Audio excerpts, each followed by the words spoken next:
Hello everyone, আশা করি তোমরা সবাই খুব ভালো আছো। তোমরা যারা যারা SSC MTS and Havaldar exam 2024-এর প্রিপারেশান নিচ্ছ, আজকের ভিডিওটা তাদের জন্য। এর আগে আমি 3টে সেপারেট ভিডিওতে এসএসসি এমটিএস অ্যান্ড হাওলদার পরীক্ষার সম্পর্কে তোমাদের সাথে আলোচনা করেছি। যেখানে প্রথম ভিডিওতে এসএসসি এমটিএস পরীক্ষার এলিজিবিলিটি ক্রাইটেরিয়া, এজ লিমিট, পরীক্ষাটার এক্সাম প্যাটার্ন বা এমটিএস এবং হাওলদারদের ওয়ার্ক প্রোফাইল অর্থাৎ তাদের কী কী কাজ করতে হয় সেটা নিয়ে আলোচনা করেছি। সেখানে এমটিএস এবং হাওলদার এই দুটো পোস্টের মধ্যে কী পার্থক্য আছে সেটাও কিন্তু আমি আলোচনা করেছি। এছাড়া সেকেন্ড এবং থার্ড ভিডিওতে আমি যথাক্রমে তোমাদের সাথে এই পরীক্ষাটাকে ক্লিয়ার করার জন্য তোমাদের সিলেবাস কী আছে, এক্সাম প্যাটার্ন, স্ট্র্যাটেজি এবং কোন কোন বই ফলো করলে ভালো হয়, তাছাড়া আরেকটি ভিডিওতে আমি এই পরীক্ষাটার ফর্ম ফিল আপ করার সময় তোমরা স্টেট প্রেফারেন্সকে কোন অর্ডারে বসালে তোমাদের সুবিধা হবে সেটা নিয়েও কিন্তু ডিসকাশন করা হয়েছে। এখন সেই ভিডিওগুলোর কমেন্ট বক্সে তোমরা অনেকেই তোমাদের বিভিন্ন ডাউটগুলোকে জানিয়েছো, যে বিষয়গুলোতে তোমাদের একটু হলেও ডাউটস রয়েছে। তো সেখানে যে বিষয়গুলো বারবার উঠে এসেছে সেই বিষয়গুলো নিয়েই আমি আজকে তোমাদের সাথে আলোচনা করব, যাতে ম্যাক্সিমাম স্টুডেন্টরা যে বিষয়গুলোতে ডাউট এক্সপ্রেস করেছো তাদের ডাউটটা দূর হয়ে যায়। তো তোমরা ভিডিওটাকে কমপ্লিটলি দেখো। আশা করি এই ভিডিওটা দেখার পর বা এই আলোচনা করার পর এই পয়েন্টগুলো নিয়ে তোমাদের মনের মধ্যে আর কোনো সন্দেহ থাকবে না, তোমরা একটা ক্ল্যারিটি পাবে। আমি সবার ফার্স্টে যে পয়েন্টটার কথা বলবো সেটা হচ্ছে স্টেট প্রেফারেন্স বা এক্সাম সেন্টার।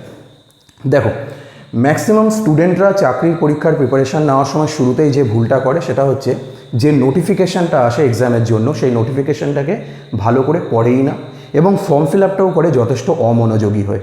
তো অনেক স্টুডেন্ট করছে কি, এই যে স্টেট প্রেফারেন্স এবং এক্সাম সেন্টার এই দুটোর মধ্যে ডিফারেন্সিয়েটই করতে পারছে না ফর্ম ফিল আপের সময়। তো তারা ভাবছে এই যে স্টেট প্রেফারেন্স মানেই হয়তো এক্সাম সেন্টার। তো সেখানে তারা কি করছে, স্টেট প্রেফারেন্সকে এক্সাম সেন্টার ভেবে চার পাঁচটা কলকাতা এবং আশেপাশের কয়েকটা রাজ্যের নাম দিয়ে বাকিগুলোকে কিন্তু ক্রস দিয়ে চলে আসছে। আমি শুরুতেই তাদের উদ্দেশ্যে বলবো, তোমরা যেটা করছো মারাত্মক ভুল এবং এই ভুলটার জন্য কিন্তু তোমরা এক্সামের পরে পস্তাবে। এখনও সময় আছে, যদি তোমরা অ্যাপ্লিকেশন করে দিয়ে থাকো, কারেকশন উইন্ডো চালু হলে তখন কিন্তু তোমরা এটাকে কারেকশন করে নিও, যেটা তোমার ফর্ম ফিল আপের লাস্ট ডেটের পর থেকে চালু হবে। তো স্টেট প্রেফারেন্স কি সবার আগে সেটা বলি। স্টেট প্রেফারেন্স আর এক্সাম সেন্টারের মধ্যে পার্থক্যটা কি? স্টেট প্রেফারেন্স হচ্ছে তুমি যদি এই পরীক্ষাটার মাধ্যমে চাকরি পাও তাহলে তুমি কোন কোন স্টেটে পোস্টিং নিতে চাও সেটার প্রেফারেন্স অর্ডার। সেখানে যে স্টেটগুলোতে তোমার পছন্দের তালিকায় সবার উপরে রয়েছে সেগুলোকে তুমি প্রথমের দিকে দেবে, যেগুলো একটু পরে রয়েছে সেগুলোকে শেষের দিকে দেবে, ঠিক আছে? কিন্তু কোনো স্টেটকে যদি তুমি বাদ দাও তাহলে সেই স্টেটের জন্য তুমি কিন্তু এলিজিবলই হবে না। এইভাবে তোমাকে পোস্টিং অর্ডারটাকে সাজাতে হবে। এটা নিয়ে ডিসকাশন আমি আগেও করেছি তোমাদের সাথে এবং আশা করি সেটা নিয়ে তোমাদের ডাউট নেই কোনো কিছু। কিন্তু এক্সাম সেন্টার কি? এক্সাম সেন্টার হচ্ছে যে তুমি পরীক্ষাটা কোন জায়গায় দিতে চাও, কলকাতায় দিতে চাও, ভুবনেশ্বরে দিতে চাও, শিলিগুড়িতে দিতে চাও, কোন জায়গায় পরীক্ষাটা দিলে তোমার সুবিধা হবে সেই এক্সাম সেন্টারটা। তো এক্সাম সেন্টারটা পরীক্ষার জন্য, আর স্টেট প্রেফারেন্সটা হচ্ছে সারা জীবন তুমি চাকরিটা কোন জায়গায় করবে, তাই না? তাই এক্সাম সেন্টারটা আর এটার মধ্যে কিন্তু গুলিয়ে ফেললে চলবে না। এক্সাম সেন্টারে আলাদা কলাম রয়েছে, সেখানে তোমার কাছে 4টে কি 5টা অপশান চাইবে, সেখানে তুমি তোমার পছন্দের এক্সাম সেন্টার বসাবে। বাট স্টেট প্রেফারেন্সের যে 62টা অপশান চেয়েছে 27 নম্বর কলামে, সেটা কিন্তু তোমার চাকরিতে যদি তুমি সিলেক্ট হও তার পোস্টিং অর্ডার, ওইখানে তোমার কিন্তু কোন অর্ডারে তুমি প্রেফারেন্সে স্টেটগুলোকে রাখতে চাও সেটা জানতে চাওয়া হয়েছে। এই দুটোর মধ্যে গুলিয়ে ফেলে ভুল করবে না, আশা করি বোঝা গেছে। এরপর চলে আসি 2 নম্বর পয়েন্টে, একসঙ্গে কটা পোস্টে অ্যাপ্লাই করতে পারবে। দেখো, এসএসসি এমটিএসের থ্রু দুটো পোস্টেই রিক্রুটমেন্ট হয়, সেটা হচ্ছে এমটিএস এবং হাওলদার। এই দুটো পোস্ট ছাড়া এখানে কিন্তু আর কোনো পোস্ট নেই, ঠিক আছে? এখন তোমার ডিপার্টমেন্ট আলাদা আলাদা হতে পারে কিন্তু পোস্ট এই দুটোই, এমটিএস আর হাওলদার। এখন কথা হচ্ছে তুমি কোন পোস্টে অ্যাপ্লাই করবে সেটা ডিপেন্ড করছে তোমার উপর। তুমি চাইলে দুটোতেই অ্যাপ্লাই করতে পারো। কিভাবে দুটোতেই অ্যাপ্লাই করবে? এই সবই লুকিয়ে আছে তোমার ওই স্টেট প্রেফারেন্সের ওপরে। এই যে 27 নম্বর কলামে এক্সামের ফর্ম ফিল আপ করবে যখন, সেখানে যে 27 নম্বর কলামে তোমার কাছে 11 থেকে 72 নম্বর পর্যন্ত বিভিন্ন স্টেটের কোড দেওয়া রয়েছে। এই স্টেট কোডগুলোই হচ্ছে তোমার রাজ্যেরও প্রেফারেন্স আবার তোমার পোস্টেরও প্রেফারেন্স। এখানে দেখবে বেশ কিছু পোস্ট আছে যারা শুধুমাত্র এমটিএস লেখা রয়েছে, আবার বেশ কিছু পোস্ট আছে যেগুলোতে হাওলদার লেখা রয়েছে। তুমি যদি দুটোতেই অ্যাপ্লাই করতে চাও, এমটিএস যে স্টেট কোডগুলোতে লেখা আছে সেগুলোও যেমন ফিল আপ করবে 27 নম্বর ওই কলামটাতে, আবার যেগুলোর সাথে হাওলদার লেখা আছে সেগুলোতেও কিন্তু এখানে ফিল আপ করার সময় বসাবে, ঠিক আছে? হ্যাঁ, এখন যদি কারোর পার্টিকুলার প্রেফারেন্স থাকে যে না আমি শুধু এমটিএসের জন্যই অ্যাপ্লাই করব, হাওলদার পোস্টগুলোর জন্য অ্যাপ্লাই করব না, তাহলে সে এই 27 নম্বর কলাম যখন ফিল আপ করবে, স্টেট কোডগুলোর মধ্যে যেগুলোতে শুধুমাত্র এমটিএস আছে সেগুলোকেই এই কোডে ভরবে, যেগুলোতে হাওলদার আছে সেগুলোকে ভরবে না। আবার যদি কারোর এরকম মনে হয়ে থাকে যে না আমি শুধু হাওলদারের জন্য ফিল আপ করবো, এমটিএসের জন্য ফিল আপ করবো না, সেও সেটা করতে পারো।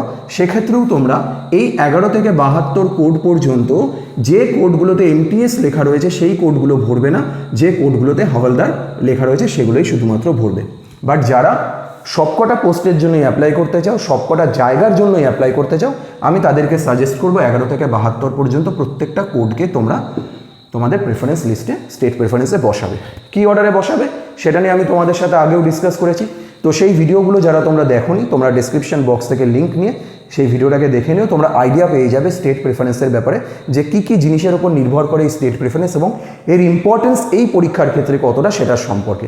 ঠিক আছে, এরপর চলে আসি 3 নম্বর পয়েন্ট, পিইটি এবং পিএমটি সম্পর্কে। দেখো, পিইটি মানে হচ্ছে ফিজিক্যাল এফিসিয়েন্সি টেস্ট এবং ফিজিক্যাল মেজারমেন্ট টেস্ট।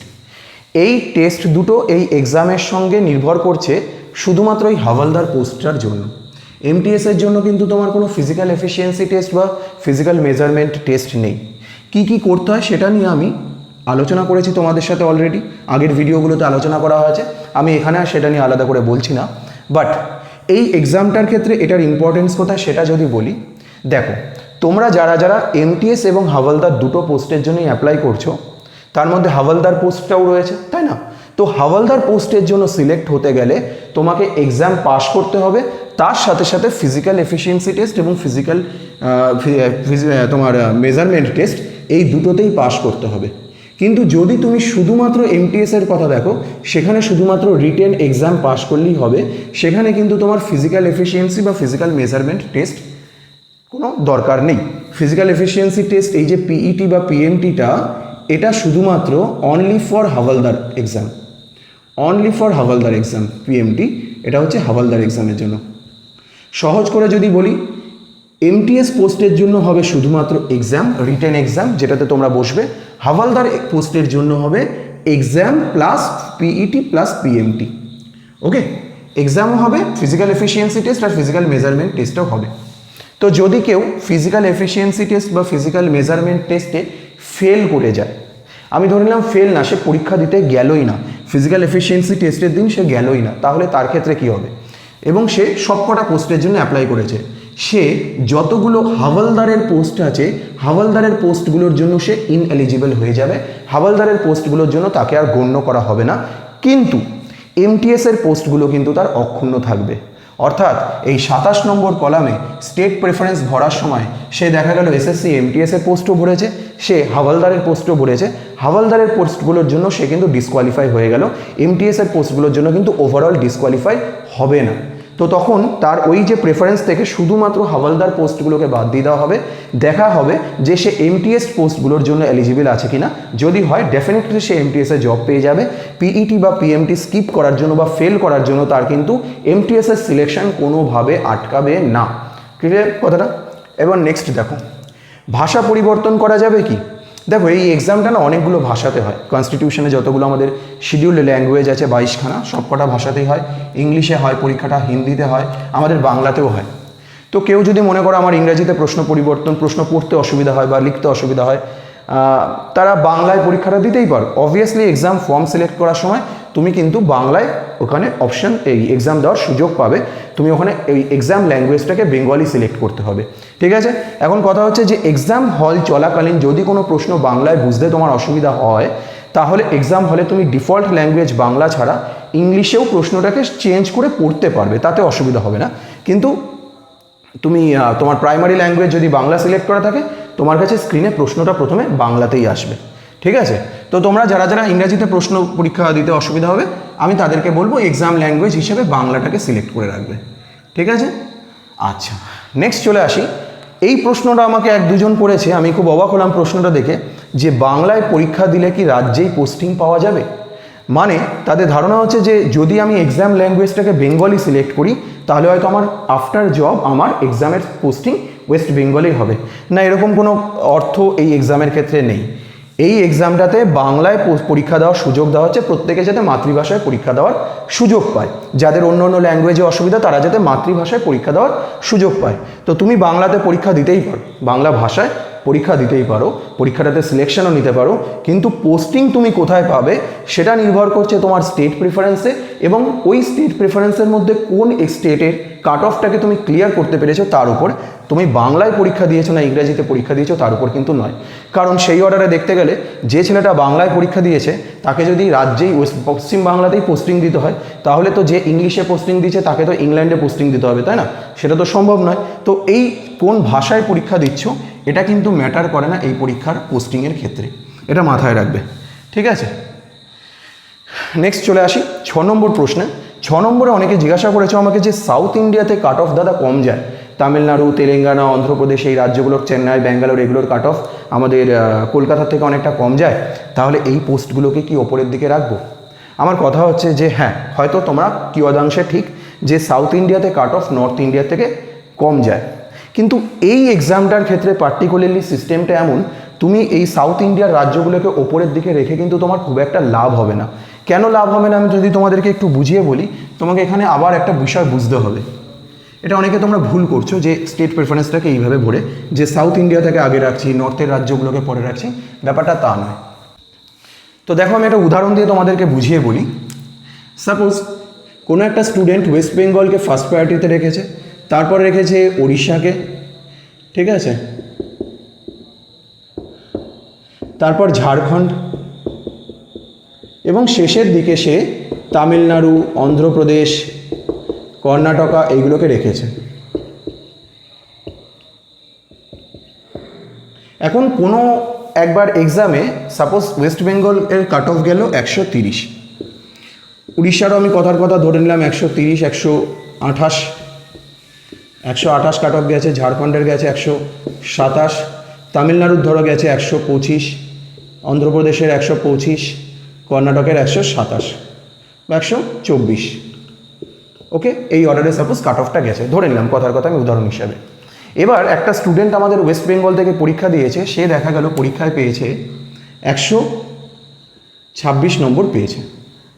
তো স্বাভাবিক সে তার প্রেফারেন্স অর্ডারে, স্টেট প্রেফারেন্স ওই 27 নম্বর কলামে যে অর্ডারে বসিয়েছে, এক্সামিনার বা এসএসসি চেক করবে যে তার এই প্রাপ্ত নাম্বারটা কোন স্টেটের কাট অফের থেকে বেশি। ওয়েস্ট বেঙ্গলের ক্ষেত্রে কাট অফ গেছে হয়তো 130, না তার থেকে কম, তো সেই ওয়েস্ট বেঙ্গলে সিলেকশন পেল না। উড়িষ্যাতে কাট অফের থেকে তার মার্কস কম, উড়িষ্যাতে সিলেকশন পেল না। ঝাড়খণ্ডেও তার প্রাপ্ত নাম্বারের থেকে কাট অফ নাম্বার বেশি, তো সেই সিলেকশন পেল না। তামিলনাড়ুতে মিনিমাম কাট অফ গেছে 125, অর্থাৎ তামিলনাড়ুতে যে স্টুডেন্টটা চাকরি পাবে তার নাম্বার ন্যূনতম 125 হতে হবে। এই স্টুডেন্টটার নাম্বার হচ্ছে 126, সে কিন্তু অটোমেটিক্যালি তামিলনাড়ুতে সিলেক্টেড হয়ে যাবে, তামিলনাড়ুকে প্রথমের দিকে প্রেফারেন্স না দেওয়া সত্ত্বেও, ঠিক আছে? সুতরাং তুমি প্রথমের দিকে তোমার হোম স্টেট, যে স্টেটে থাকলে চাকরি করলে তোমার সুবিধা হবে সেইগুলোকেই দেবে ডেফিনেটলি, এবং যে স্টেটগুলো তোমার পছন্দ অনুযায়ী তোমার মনে হচ্ছে যে না তুমি সেখানে কাজ করতে ঠিক কমফোর্টেবল হবে না, সেগুলোকে পরের দিকে রাখো। এতে কিন্তু তোমার সিলেকশনের চান্সের উপর কোনোভাবে হ্যাম্পার হবে না। যারা এই ধারণা নিয়ে রাখছে সাউথে কাট অফ বেশি যায়, সাউথে কাট অফ কম যায়, সাউথে ভ্যাকেন্সি বেশি থাকে, সাউথ ইন্ডিয়ার পোস্টগুলোকে যদি উপরের দিকে রাখে আমার সিলেকশনের চান্স বেড়ে যাবে, এটা একদমই ভ্রান্ত ধারণা। ওকে, আমি আর একটা উদাহরণ এখানে দিই। ধরো কোনো একটা স্টুডেন্ট সে 135 পেয়েছে,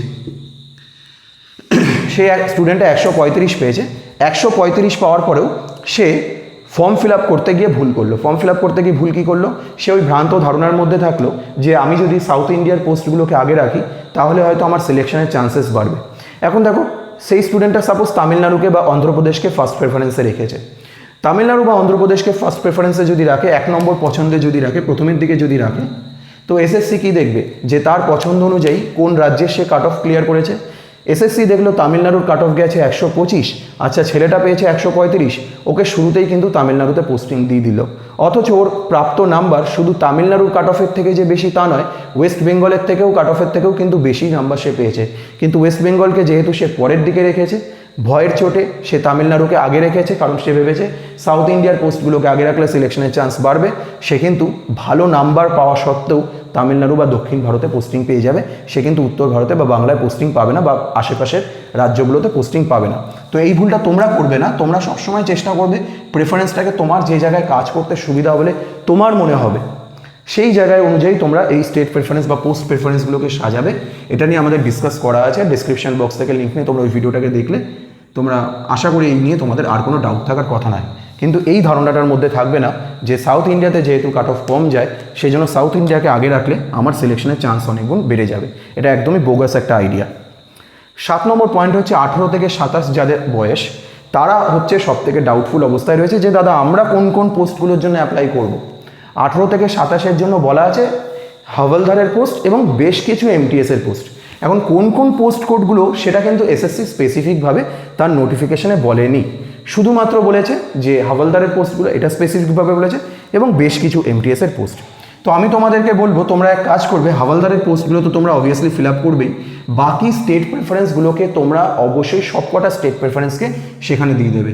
11 থেকে 72 কোড পর্যন্ত যতগুলো স্টেট কোড আছে তোমরাও সবকটাই, বাকি যারা 18 থেকে 25 ক্যাটাগরির মধ্যে পড়ছে তাদের মতো তোমরাও সবকটা পোস্ট কোড কিন্তু ওখানে ফর্ম ফিল আপ করার সময় দিয়ে দেবে।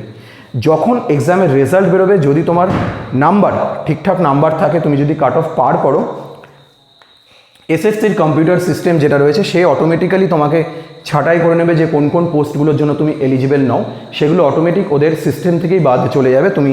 তোমাকে সেই পোস্টটাই অ্যালোকেট করা হবে যেটার জন্য তুমি 18 থেকে 27 ক্যাটাগরিতে এলিজিবল থাকছো। তো তুমি সবকটা পোস্ট কোডই ফিল আপ করবে, ফর্ম ফিল আপের সময় এই নিয়ে ভাবনা চিন্তা করবে না। এছাড়া অনেকে জিজ্ঞাসা করেছে আমাকে যে দাদা রোল নাম্বার লিখতে ভুল করেছি বা ইউনিভার্সিটির নাম একটু গন্ডগোল হয়ে গেছে, এগুলো মাইনর মিস্টেক। এই মাইনর মিস্টেকগুলোতে এতটা সমস্যা হয় না, ওগুলো যখন ডকুমেন্ট ভেরিফিকেশন হয়, ডকুমেন্ট ভেরিফিকেশনের সময় তোমার ফাইনাল ডকুমেন্ট যখন এসএসসি চেক করবে বা ডিপার্টমেন্ট চেক করবে সেই সময় ওই জিনিসগুলোকে মানিয়ে নেওয়া হয়, ঠিক করে নেওয়া হয়। হ্যাঁ, তবে নামের বানান, ছবি, সিগনেচার বা তোমার যে আদার্স ক্রুশিয়াল ডিটেলসগুলো দিচ্ছ সেগুলোকে একটু সাবধানে দেবে, বিশেষ করে বয়স। আর যারা এজ রিল্যাক্সেশন নিচ্ছ তাদেরকে একটা কথা বলি, এজ রিল্যাক্সেশন যারা নিচ্ছ ওই এজ রিল্যাক্সেশনের অপশানটাতে ইয়েস করতে হবে, সঠিকভাবে চুজ করতে হবে তুমি কোন ক্যাটাগরির আন্ডারে এজ রিল্যাক্সেশন নিচ্ছ, না হলে কিন্তু পরে সমস্যা হবে। এবং লাস্ট যে পয়েন্টটা এখানে বাঁচছে তোমাদের ডাউটগুলোর মধ্যে সেটা হচ্ছে ওবিসি নন ক্রিমি লেয়ারের সার্টিফিকেট, ওবিসি এনসিএল সার্টিফিকেট। এখন এই ওবিসি এনসিএল সার্টিফিকেট সম্পর্কে অনেকের অনেক ধরনের ডাউট আসছে, তো আমার মনে হয় ওবিসি এনসিএল সার্টিফিকেট সম্পর্কে তোমাদের সাথে হালকা একটু ডিটেলসে যদি আলোচনা করা যায় সেটা ভালো হবে। তো সেই আলোচনাটা আমি এই ভিডিওটা করছি না, নেক্সট ভিডিওতে নেক্সট সেশনে আমি সম্পূর্ণ ডিসকাশনটা এই ওবিসি এনসিএল সার্টিফিকেট সম্পর্কে করব। তোমরা যারা যারা ওবিসি ক্যাটাগরির ভাই বোনেরা রয়েছে এবং এই ওবিসি সার্টিফিকেটের সুযোগ সুবিধা নিয়ে এই ফর্ম ফিল আপটা করতে চাইছো তারা সেই ভিডিওটাকে দেখে নেবে, আমি খুব তাড়াতাড়ি সেই ভিডিওটাকে চ্যানেলে আপলোড করে দেবো। তো আজকের জন্য আমাদের ডিসকাশন ছিল এই অবধি। এছাড়া যদি তোমাদের আর কোনো রকম ডাউট থেকে থাকে তোমরা উইদাউট হেজিটেশন কমেন্ট বক্সে লিখে জানাও, আমি চেষ্টা করবো সেই ডাউটগুলোকে রিজলভ করার, যাতে তোমরা নির্ভুলভাবে পরীক্ষাটার ফর্ম ফিল আপ করতে পারো এবং এই পরীক্ষাটা ভালোভাবে প্রিপারেশন নিতে পারো। Thank you.